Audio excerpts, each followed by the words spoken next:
کیا انسان اپنے مقدر خود بناتا ہے یا اس کے مقدر طے شدہ ہے؟ آئیے قرآن و حدیث کی روشنی میں ہم ایک نتیجے پہ پہنچنے کی کوشش کرتے ہیں۔ انسان تقدیر کو تابع کیسے کر سکتا ہے، اس سے پھر اپنا مقدر یا مستقبل اپنی مرضی کے مطابق کیسے بنا سکتا ہے؟ اگر ہماری تقدیر پہلے سے ہی طے شدہ ہے، اللہ پاک نے کرامن کاتبین کو کیوں ایویں ہی کام پہ لگایا ہوا ہے؟ مطلب فضول وہ بیٹھ کے ہمارے کندھوں پہ لکھتے جا رہے ہیں اگر مقدر پہلے سے ہی لکھے ہوئے ہیں۔ تو یہ سارے سوال اس کے اندر ساری زندگی طوفان بن کے تباہ و برباد کرتے رہتے ہیں۔ ہمیں ایک چیز علماء بہت زیادہ بتاتے ہیں لیکن اس کی وضاحت نہیں کرتے۔ لوح و قلم کیا ہے، لوح محفوظ کسے کہتے ہیں؟ اب اللہ اس فرشتے کو بتاتے ہیں کہ یہ چار چیزیں، رزق، اس کی جنس، دیکھو اس کا کردار کیسا ہوگا اور اس کی سانسیں کتنی، اور کائنات میں انسانوں اور جنوں کو تقدیر پر بہت سے اختیارات حاصل ہیں۔ تقدیر کو جب وہ سیکھ لیتا ہے، تقدیر کو جب وہ سمجھ جاتا ہے، تقدیر کو جب اپنے تابع کر لیتا ہے، پھر مقدر وہ اپنی مرضی سے لکھتا ہے۔ سر اللہ اکبر، اللہ اکبر۔ حمد و ثنا اس خالق کائنات کے لیے جس کی کرسی یعنی کہ بادشاہت تمام کائنات پر پھیلی ہوئی ہے، اور وہ لوح محفوظ کا مالک ہے۔ آج کا ہمارا گفتگو کا جو موضوع ہے وہ ہے انسان کی تقدیر اور مقدر کیا ہوتے ہیں، ان میں فرق کیا ہے، اور کیا انسان اپنے مقدر خود بناتا ہے یا اس کے مقدر طے شدہ ہے؟ آئیے قرآن و حدیث کی روشنی میں ہم اس پر تدبر و تفکر کرنے کی کوشش کرتے ہیں اور ایک نتیجے پہ پہنچنے کی کوشش کرتے ہیں۔ پھر ہم دیکھیں گے کہ اللہ تعالیٰ کی کرسی نظام کائنات، اور اس کے بعد پھر لوح و قلم کیا ہے، لوح محفوظ کسے کہتے ہیں، انسان تقدیر کو تابع کیسے کر سکتا ہے اور اس سے پھر اپنا مقدر یا مستقبل اپنی مرضی کے مطابق کیسے بنا سکتا ہے۔ ناظرین، سب سے پہلے جو بات بہت ضروری ہے وہ یہ ہے کہ اگر انسان کا تقدیر سے اور مقدر سے ایمان اٹھ جائے تو اس کا ایمان خطرے میں پڑ جاتا ہے۔ سر نبی پاک صلی اللہ علیہ وسلم نے اس بارے میں بہت سخت وعیدیں سنائی ہیں۔ پھر دوسری بات یہ ہوگی کہ سب سے پہلے ہمارا ایمان خطرے میں پڑے گا۔ دوسری چیز یہ ہوگی کہ اگر ہم تقدیر کو نہ سمجھ پائے تو پھر ایک مسئلہ پیدا ہوگا، وہ یہ ہوگا کہ اگر ہماری تقدیر پہلے سے ہی طے شدہ ہے تو پھر قیامت کا حساب و کتاب کیوں ہے، سزا و جزا کا پھر تو معاملہ ہی ختم ہو جاتا ہے۔ اللہ پاک نے کرامن کاتبین کو کیوں ایویں کام پہ لگایا ہوا ہے؟ مطلب فضول وہ بیٹھ کے ہمارے کندھوں پہ لکھتے جا رہے ہیں اگر مقدر پہلے سے ہی لکھے ہوئے۔ اب دوسری چیز کہ پھر اللہ نے ہمیں قرآن کے اندر یہ کیوں کہا ہے کہ اما شاکرا و اما کفورا، کہ تمہیں ایمان لانے اور کفر اختیار کرنے پر پورا حق دیا گیا ہے، پوری آزادی دی گئی ہے۔ پھر کوئی بھی کام کرنے سے پہلے دعائے استخارہ کا مقصد ہی نہیں بنتا۔ دعائے استخارہ پھر آپ صلی اللہ علیہ وسلم صحابہ کو کیوں سکھایا کرتے تھے اس طرح کے جس طرح وہ قرآن سکھا رہے ہیں؟ پھر علم سیکھنے کی ضرورت ہی کوئی نہیں، کیونکہ علم نے اور عمل سیکھنا، تجربات سیکھنا، زندگی کے معاملات سیکھنا، پھر یہ آپ کو فائدے نہیں دیں گے، کیونکہ انسان پھر یہ جب سوچ لے کہ اس کے مقدر لکھے جا چکے ہیں، پھر تقوی، پرہیزگاری، ان ساری چیزوں کا مقصد ہی ختم ہو جاتا۔ پھر بھجن آپ اس بات پہ غور کریں کہ توکل پھر کیوں کریں ہم؟ کوئی کام کرتے وقت توکل کی کیوں ضرورت پڑتی ہے، یا توکل کیوں کیا جاتا ہے؟ فَإِذَا عَزَمْتَ فَتَوَكَّلْ عَلَى اللَّهِ إِنَّ اللَّهَ يُحِبُّ الْمُتَوَكِّلِينَ۔ یہ سورہ آل عمران کی آیت ہے کہ اللہ تو توکل کرنے والوں کو تو بڑا پسند کرتا ہے۔ اگر پہلے سے ایک معاملہ مطلب طے شدہ ہے تو پھر توکل کی تو کوئی ضرورت ہی نہیں بنتی۔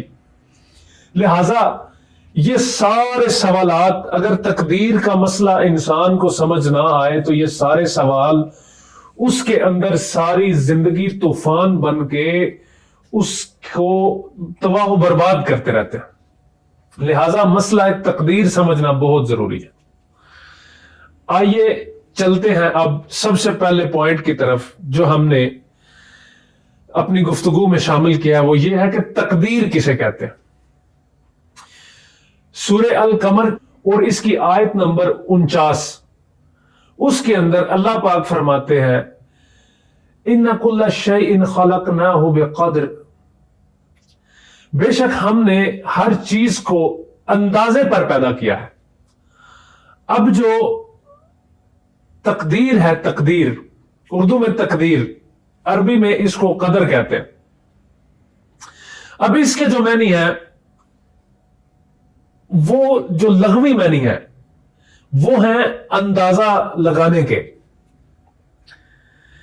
اور مقدر وہ ہوتے ہیں جب انسان کوئی عمل کر چکا ہوتا ہے وہ مقدر بن جاتا ہے۔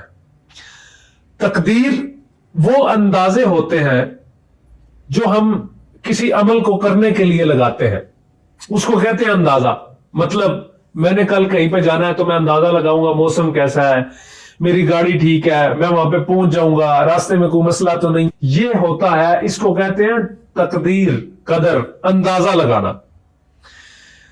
اب آپ غور کریں کہ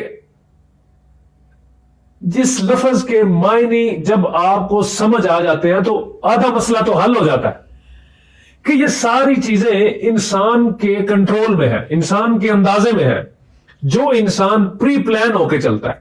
فَإِذَا عَزَمْتَ، کیا ہے؟ عزم کر لو، پری پلاننگ کر لو۔ جب تم فَتَوَكَّلْ عَلَى اللَّهِ، تو اللہ پہ توکل کرو، تو وہ کیا ہے؟ فَإِذَا عَزَمْتَ کیا ہے؟ وہ اندازے لگاتے ہیں، وہ مشاورت کرتے ہیں۔ جب ہم مشاورت کر لیں تو پھر اس کے بعد اللہ پہ توکل کریں۔ اب یہ تقدیر کا آغاز ہے، اس کے ساتھ بہت ساری چیزیں جڑی ہیں۔ اب تقدیر اور مقدر میں ہمیں فرق سمجھ آ گیا۔ تقدیر وہ چیز ہے، وہ اندازے ہیں جس سے ہم اپنا مقدر بناتے ہیں۔ تقدیر وہ قواعد و ضوابط ہیں، قواعد و ضوابط جن سے ہم اندازہ لگاتے ہیں۔ اندازہ لگانے کے بعد کیا کرتے ہیں ہم؟ اس سے ہم اپنا مقدر بناتے ہیں۔ جیسے میں کسی کو قتل کر دوں، میں نے اپنا مقدر بنا لیا، میں قاتل ہوں۔ میں نے یہاں سے سفر کیا علم کے لیے، میں نے اپنا مقدر بنا لیا۔ اما شاکرم و اما کفورا، مجھے پورا اختیار ہے کہ میں آج کہیں بھی چلا جاؤں، کسی سے بھی بات کر سکتا ہوں۔ اب ہمیں یہ دیکھنا ہوگا کہ اللہ فرماتے ہیں، اللہ تعالیٰ کی کرسی زمین آسمان پہ پھیلی ہوئی ہے، تو اب ہمارے مقدر جو ہے، جو ہماری تقدیر ہے، جو ہماری تقدیر ہے وہ دو طرح کی ہے۔ ایک وہ تقدیر جو اللہ کی طرف سے آتی ہے، جس کو اللہ لاگو کر دیتے ہیں انسان کے اوپر۔ وہ تقدیر کیا ہے؟ وَلَنَبْلُوَنَّكُمْ بِشَيْءٍ مِّنَ الْخَوْفِ وَالْجُوعِ وَنَقْصٍ مِّنَ الْأَمْوَالِ وَالْأَنفُسِ وَالثَّمَرَاتِ وَبَشِّرِ الصَّابِرِينَ۔ اللہ پاک آپ کو جو آزمائش بھیجتے ہیں آپ کے اوپر، آپ کو ٹیسٹ کرنے کے لیے کہ آپ واقعی ہی اللہ پر ایمان رکھتے ہیں یا نہیں۔ تو یہ تقدیر کا وہ حصہ ہے، اس کو بہت سے لوگ تقدیر مبرم کہتے ہیں۔ یہ وہ تقدیر ہے جو اللہ کی طرف سے آتی ہے۔ مطلب اللہ کہتے ہیں میں مال کے نقصان سے، جان کے نقصان سے، پھلوں کی کمی سے، رزق کی کمی سے، وسائل کی کمی سے آپ نے اتنی زیادہ محنت کی لیکن اس محنت کا کوئی ثمر نہیں ملا آپ کو، آپ اس وقت کیا کرتے ہیں؟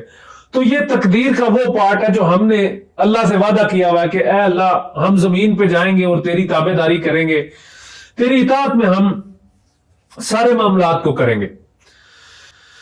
اب ہم آگے چلتے ہیں۔ ہمیں ایک چیز علماء بہت زیادہ بتاتے ہیں لیکن اس کی وضاحت نہیں کرتے۔ ہمیں تقدیر کے مسئلے میں لوح محفوظ کا علم ضرور بتایا جاتا ہے۔ اللہ فرماتے ہیں لوح محفوظ وہ ہے، لوح کہتے ہیں عربی میں تختی کو، محفوظ کہتے ہیں وہ جس کو حفاظت میں رکھا گیا ہو۔ لوح محفوظ کے متعلق جو ہمیں شریعت میں علم ملتا ہے وہ یہ ہے کہ لوح محفوظ اللہ کی کسٹڈی میں، اللہ بذات خود اس تختی کی حفاظت کر رہے ہیں۔ اس تختی کے اوپر ہے کیا؟ بیسیکلی اللہ نے قلم کو اپنے ہاتھوں سے بنایا اور اسے کہا لکھو، اور اس نے لکھ دیا۔ کیا لکھ دیا؟ جو ہو چکا ہے اور جو ہوگا۔ مطلب لوح محفوظ کے اندر ماضی، حال، مستقبل اور نظام کائنات چلانے کے لیے جتنے اصول ہیں اور جتنے وسائل ہیں، جو بھی چیزیں درکار ہیں نظام کائنات کے لیے، لوح محفوظ کے اندر وہ لکھی گئی ہیں۔ اور اس سے پہلے، کائنات بنانے سے پہلے، قلم پیدا کرنے سے پہلے اللہ کے علم میں جو باتیں تھیں جو ہمیں نہیں پتا، نہ ہم ان کا بغیر کسی وسیلے کے، بغیر علم کے ہم اس کا ادراک کر سکتے ہیں۔ جیسے کہ اللہ نے حروف مقطعات دے کے انسان کو چیلنج کیا ہے کہ اس حروف مقطعات جو قرآن کے اندر موجود ہیں، جو بہت ساری سورہ کے آغاز میں آتے ہیں، جیسے الف لام میم یاسین، اللہ چیلنج کرتے ہیں کہ آپ ان کے معنی بتا دو اگر اتنے علم والے ہو تو۔ یہ ایک بہت بڑا چیلنج ہے قرآن کا، یہ لفظ اس لیے اتارے گئے، یہ ایک چیلنج کے طور پہ اتارے گئے تھے۔ تو ہم بیسیکلی جو چیزیں اللہ نے ہمیں سکھائی ہیں، بتائی ہیں، اس کے علاوہ ہم ادراک نہیں کر سکتے۔ یہ ہے لوح محفوظ۔ لیکن یہاں پہ ہمیں جو سب سے بڑی غلط فہمی ہوتی ہے وہ یہ ہوتی ہے، مطلب اس کے اندر اللہ نے یہ لکھا ہے کہ فلاں فلاں انسان یہ کرے گا، مطلب اللہ نے ہر انسان کو اپنی مرضی کے مطابق اس کا مقدر لکھا ہے۔ یہ انتہائی غلط اور فضول بات ہے۔ یہ آپ ایسے سمجھ لیں کہ ایک نیا فتنہ پھیلایا ہوا ہے جو اس طرح کی بات کرتے ہیں۔ بیسیکلی لوح محفوظ کے اندر اللہ نے وہ چیز لکھی ہے جو ہوگی، جو کی جائے گی۔ اور جب آپ تقدیر کی بات کرتے ہیں تو اس میں اندازہ لگایا جاتا ہے، تو اللہ نے جو لوح محفوظ کے اندر تقدیر کے متعلق، کائنات کے اندر جو تقدیر ہے، جو ہم نے سورہ القمر کی آیت نمبر 49 کے اندر ہم نے جو ترجمہ پڑھا ہے، بے شک ہم نے ہر چیز کو اندازے پر پیدا کیا، ہر چیز کو، اس میں پوری کائنات کا ذکر ہے، بے شک ہم نے ہر چیز کو ایک اندازے پر پیدا کیا۔ اب آپ اس چیز کو سمجھیں کہ اللہ نے بیسیکلی یہ اندازہ لگایا ہوا ہے کہ یہ انسان کو میں جب پیدا کروں گا، یہ زمین پہ اس کو اتاروں گا، اس میں جان ڈالوں گا، اس کے بعد یہ کیا کیا کرے گا، اللہ نے اس کا اندازہ لگایا ہے۔ اور اللہ کا علم کامل علم ہے، اور وہ جو اندازہ لگایا ہے وہ غلط نہیں ہے۔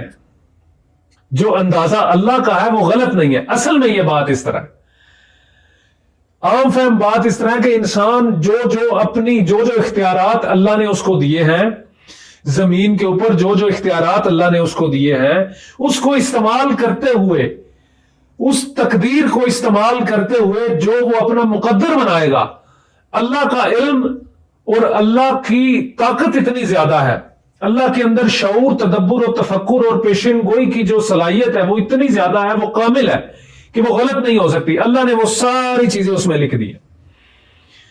تو یہ اصل میں لوح محفوظ کے اندر جو چیزیں ہیں وہ یہ والی ہیں جن کو ہم مقدر کے ساتھ جوڑ دیتے ہیں کہ اللہ نے لوح محفوظ میں بس لکھ دیا جی وہی ہونا ہے۔ نہیں، یہ غلط بات ہے، اس طرح بالکل بات نہیں ہے۔ انسان، اب ہم دیکھیں گے کہ جو فرشتے یہ حکم لے کے اترتے ہیں کہ جو ماں کے پیٹ کے اندر جو انسان پیدا ہو رہا ہوتا ہے، جو یا غالباً جب جان ڈالنے کا وقت آتا ہے، وہ قریب آ جاتا ہے، تو اللہ اس کو حکم دیتے ہیں جاؤ لکھو کیا چیزیں، اس کا رزق مرد ہے یا عورت، بدبخت ہے یا نیک بخت، زندگی کتنی ہے اور موت کیسے آئے گی.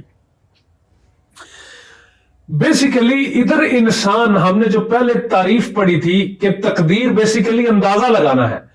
مقدر وہ جو انسان کر چکا ہوتا ہے وہ مقدر بن جاتا ہے. تقدیر وہ جو اندازہ ہوتا ہے. اب اللہ اس فرشتے کو بتاتے ہیں کہ یہ 4 چیزیں، رزق، اس کی جنس، دیکھو اس کا کردار کیسا ہوگا اور اس کی سانسیں کتنی ہے، زندگی اور موت کتنی ہے، یہ 4 چیزیں لکھو. اللہ ادھر مقدر نہیں لکھواتے.